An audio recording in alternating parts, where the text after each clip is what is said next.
వారి గమ్యస్థానాలకు చేరుకునేటువంటి విదేశీయులు కావచ్చు, భారతీయులు ఫ్లై అయినటువంటి కొన్ని క్షణాల వ్యవధిలోనే ఈ ప్రమాదం జరిగింది. సో ఈ ప్రమాదానికి సంబంధించి డిస్కస్ చేసే ముందు మీకు ఆప్తులు, అప్పట్లో ఈ రాష్ట్రానికి ముఖ్యమంత్రిగా పనిచేసినటువంటి విజయ రూపానీ గారు కూడా ఉన్నారు.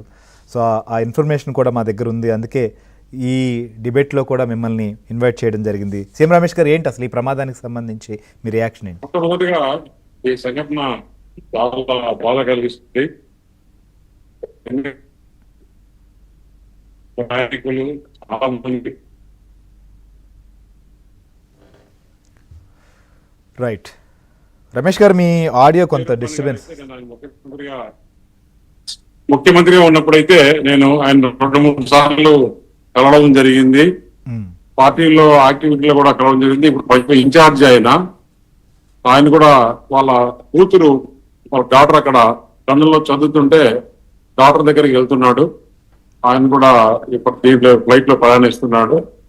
ముఖ్యంగా ఏంటంటే ఈ డ్రీమ్ లైనర్ అనే ఫ్లైట్ చాలా ఫ్లైట్లు ఉన్నాయి. ఢిల్లీ నుంచి డైరెక్ట్ గా న్యూయార్క్, ఢిల్లీ నుంచి వాషింగ్టన్ పోయే ఫ్లైట్ కూడా 16 గంటలు 18 గంటలు ప్రయాణం చేసే ఫ్లైట్లు కూడా ఇవి.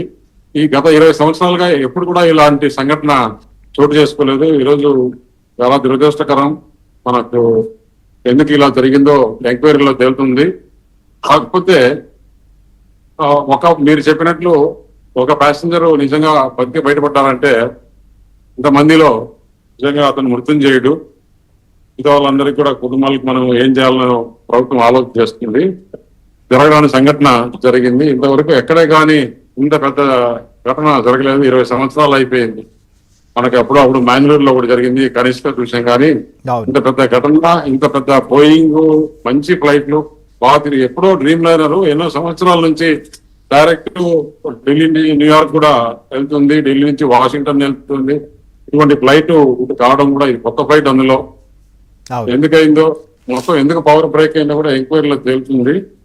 మనం రిపోర్ట్ వచ్చేంత వరకు వెయిట్ చూద్దాం. ఇవన్నీ కూడా స్పెక్యులేషన్స్ కి ఎక్కువ మనం అవకాశం ఇవ్వకూడదని చెప్పి తెలియజేస్తున్నాం. రమేష్ గారు, ఖచ్చితంగా మీరు అన్నట్లు మనం స్పెక్యులేషన్ కి అయితే అవకాశం ఇవ్వకూడదు. కానీ మీరు కూడా తరచూ ప్రయాణాలు చేస్తుంటారు, మీకు కూడా ఫ్లైట్ ఉంది, మీకు తెలుసు. కానీ ఏమై ఉంటుంది అనుకుంటున్నారు? అంటే కొన్ని క్షణాల వ్యవధిలోనే కూలిపోయింది. అంటే చాలా మంది పైలట్ తో మాట్లాడితే వాళ్ళు చెప్పడం అయితే ఉన్నట్లుండి పవర్ ఆఫ్ అయితేనే ఈ మాదిరి అవుతుంది. అంటే ఇంజన్ కి పవర్ సప్లై ఆగిపోయింది. కాకపోతే 2 ఇంజన్లకు ఒకసారి ఆగిపోతే, ఎందుకంటే విమానంలో 2 ఇంజన్లు ఉంటాయి. 2 ఇంజన్లు కూడా ఒకేసారి ఆగిపోవడం అనేది అసలు మనం ఊహించని విషయం. మరి ఏం జరిగింది అనేది టెక్నికల్ గా ఇంకా పూర్తిగా ఇన్వెస్టిగేషన్ చేస్తే గానీ ఇది బయటపడదని చెప్పి తెలియజేస్తుంది. రైట్. ఇవాళ యాక్చువల్ గా ఆంధ్రప్రదేశ్ లో ఏడాది పాలనకు సంబంధించినటువంటి కార్యక్రమం కూడా జరగాలి. మీరు అందరూ బాగా వాయిదా వేసుకున్నటువంటి